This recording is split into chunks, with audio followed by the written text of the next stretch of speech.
First story. Am I the a-hole for not telling a man that the research he was mansplaining to me was my own?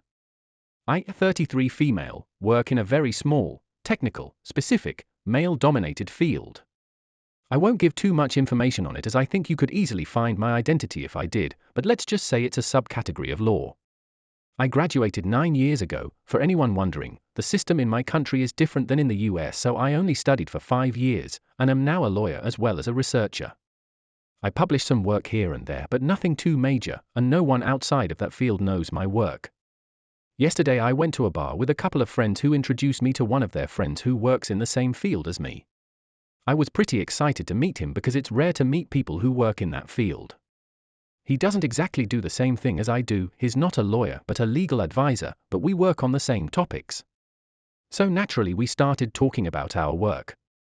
At one point, we were discussing a point on which we had different opinions, so I explained mine to him and he replied by saying that my opinion was based on nothing while his was based on the work of a professional, you guessed it, me.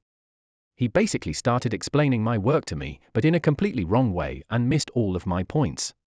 I asked him if he was sure that that was what the author meant, and he said that he was because it was pretty simple actually. For another good 20 minutes, he explained all of it to me in details, like I was a first-year law student. I didn't say anything because it was pretty funny to watch him say things that were completely wrong with so much confidence. After that the topic changed and the night went on, but at the end of the night right before leaving I decided to tell him that I was actually the person that wrote the work he had quoted, and that he hadn't really understood it. He reacted very badly and got angry, and he told me that I had manipulated him to humiliate him. He yelled at me for not saying it was my work at the beginning. I simply replied that he had embarrassed himself and left. I woke up this morning to texts from my friend saying I was wrong for causing drama and tension and that I could have been nicer to their friend. I'm not sure if I'm in the wrong there. I mean, yes, I could have told him right away, but is it that big of a deal that I didn't? I'm not exactly sure. Am I the a-hole? Edit, I forgot to make this clear and maybe it's a bit of a misunderstanding, but both conversations happened only between the two of us. We were the only ones talking about our work and our friends also weren't really there when I told him that I was the author. So it's not like I publicly humiliated him. The only thing embarrassing for him here is that a woman seemed smarter than him, and I think that's what he had an issue with. Comment A. Not the a-hole and kudos to you for being so calm when he mansplained your own research. Question, did your friends also reprimand their friend for screaming at you? I mean, that wasn't exactly friendly either. To answer your question, I have no idea. I left right after and he left to go back with my friends. The way I know them, I think they did because they are always the people that want to avoid tension, so I'm pretty sure they weren't happy that he reacted that way, but I can't know for sure.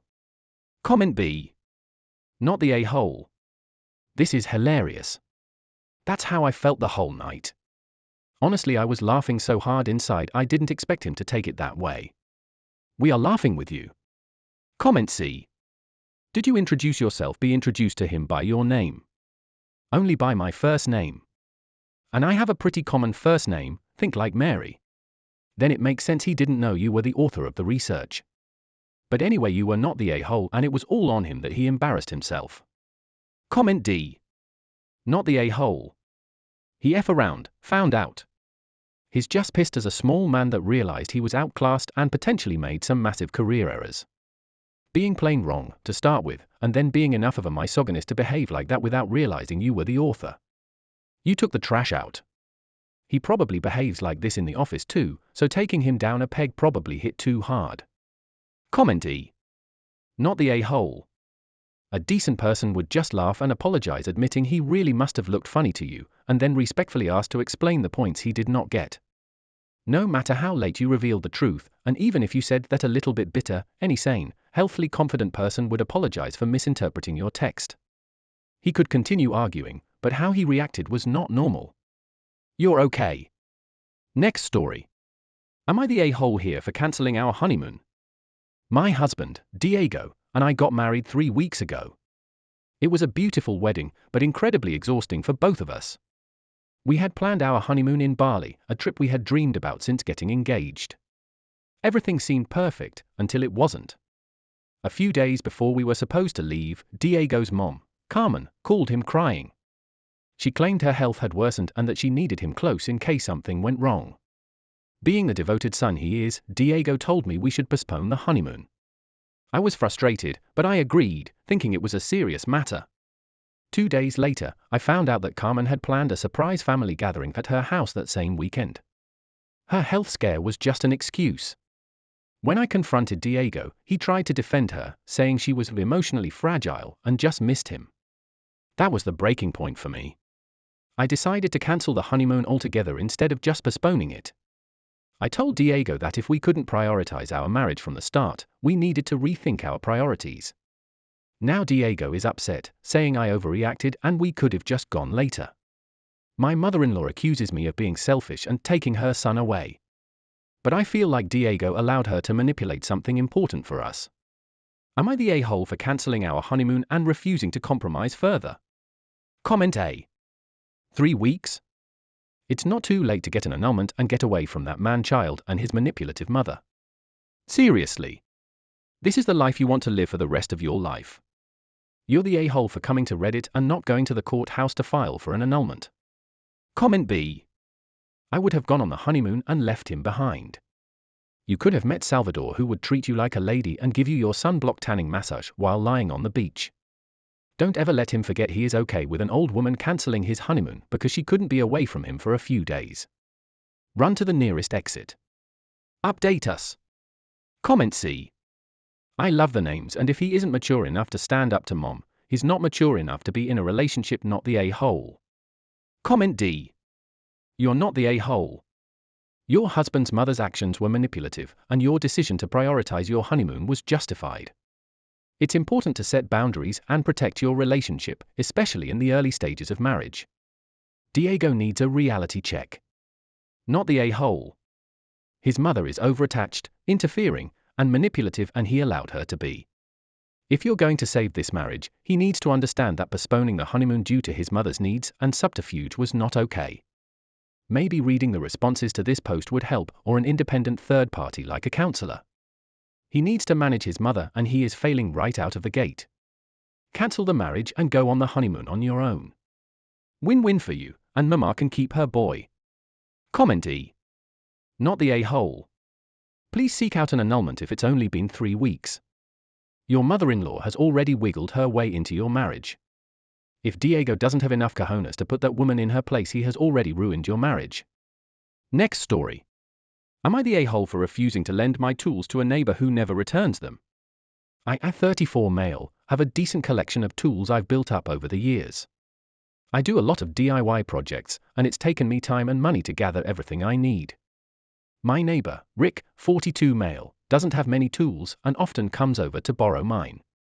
At first, I didn't mind helping out, it's what neighbors do, right? But here's the issue, Rick never returns anything unless I ask for it, and even then, it's a hassle. He either pretends he forgot it was mine or claims he was about to bring it back. One time, he even lent my ladder to another neighbor without asking me. The last straw came a couple of weeks ago. I lent him my power washer so he could clean his driveway. I specifically asked him to return it when he was done because I needed it for a project the next day. Not only did he fail to bring it back, but when I went over to get it, I found it sitting outside in the rain. When I called him out on it, he just shrugged and said, "It's just water, it'll dry." This past weekend, he came over asking to borrow my electric sander. I told him, "Sorry, Rick, but I can't keep lending you my tools if you're not going to return them or take care of them properly." He got defensive and accused me of being selfish, saying, neighbors are supposed to help each other. Then he went around telling other neighbors that I refused to help him, and now some of them are giving me the cold shoulder. A few have even said, "It's just a sander, why not just let him borrow it?" But for me, it's the principle. I feel like I've been more than patient with Rick, and I'm tired of chasing down my own belongings. So, am I the a-hole for setting boundaries with my tools, or should I have just let him borrow it again to keep the peace? Comment A. Good neighbors take care of things and return them in good condition, that's what good neighbors do. Is he doing that? You didn't break the good neighbors deal, he did. It's just tools plus you money to buy them plus the time to keep them in good condition plus the goodwill, who can't reciprocate with their end of the bargain, take care and return, can buy their own tools. Comment B. Not the a-hole, it's not just tools. Tools cost money, good tools more money. Taking care of tools makes them last longer, thus saving money. Your neighbor doesn't mind costing you money. You are not his piggy bank. If it's just a sander, he, or the neighbor siding with him, shouldn't mind just getting their own then. Yeah, agreed. Definitely not the a-hole. And one more thing, taking care of the tools is one thing, but you gave him your trust. As neighbors, it's really important to have those. You can buy tools again, but the trust he broke, I don't think any kind of tool can fix that. Not the a-hole. He deserved it.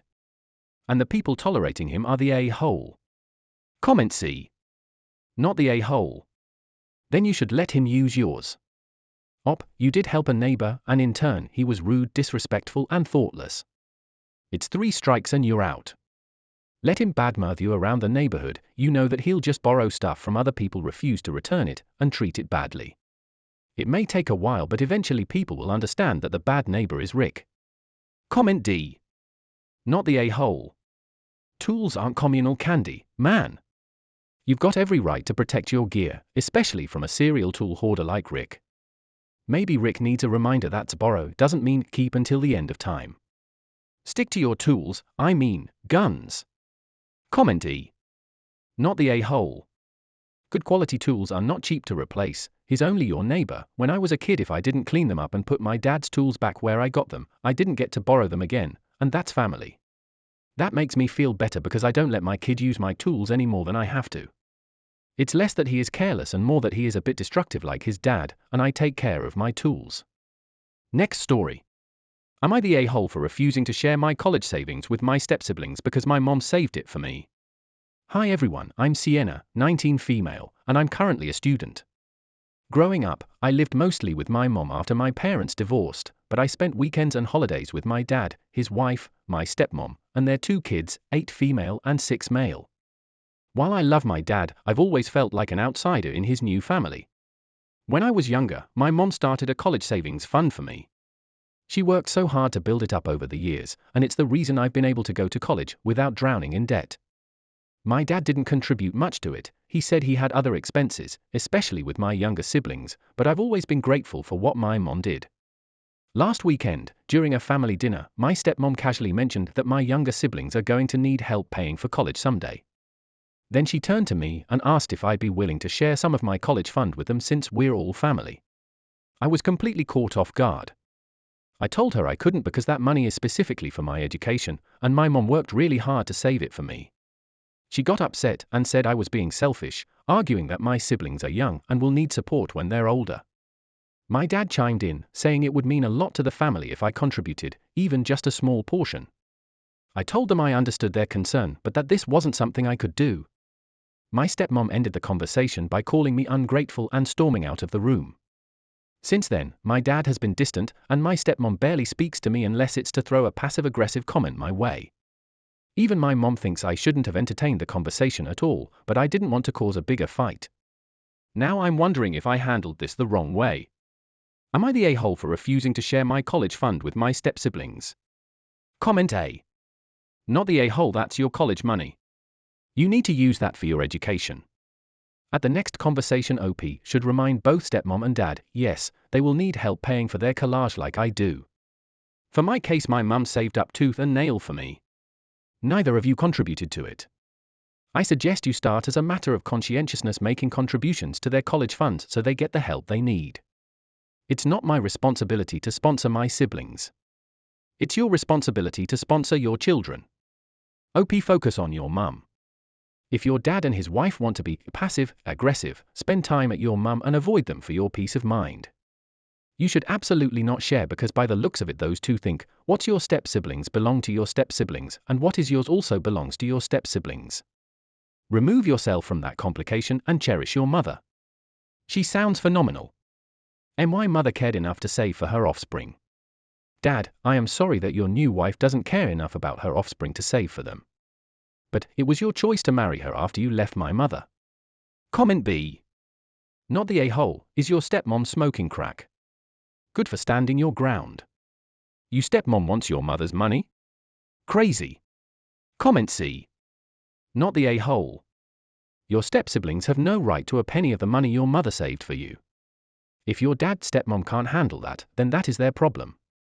It's their job to save for their kids, not yours and not your mother's. Stand firm, and do not be manipulated or emotionally blackmailed. If the money is in an account that anyone else has access to, move it. If your dad and family want to die on this hill, let them. Comment D. Not the a-hole. You're not responsible for funding your siblings' college because they have two able-bodied parents that have at least a good 10 years left to save up. I'd be super embarrassed if I have to ask a 19-year to help me fund my kid's education. Your mother saved up for the only kid she has with your dad. She's not responsible for his other kids. Does your dad and his wife not feel embarrassed that he indirectly needs help from his ex-wife to pay for their kids? Your father failed as a parent. Your stepmother also failed as a parent. Both as useless as each other. Comment E. Your dad sounds like a lazy deadbeat piece of crap. And your stepmother sounds like a gold-digging bee. You are still a child yourself, and they are asking you to give away the savings your mother put together for you. Your younger siblings have TWO parents that can save money together. If they don't care enough to do so, that is their own fucking problem. They shouldn't have to resort to stealing from what your mother put together or from your future.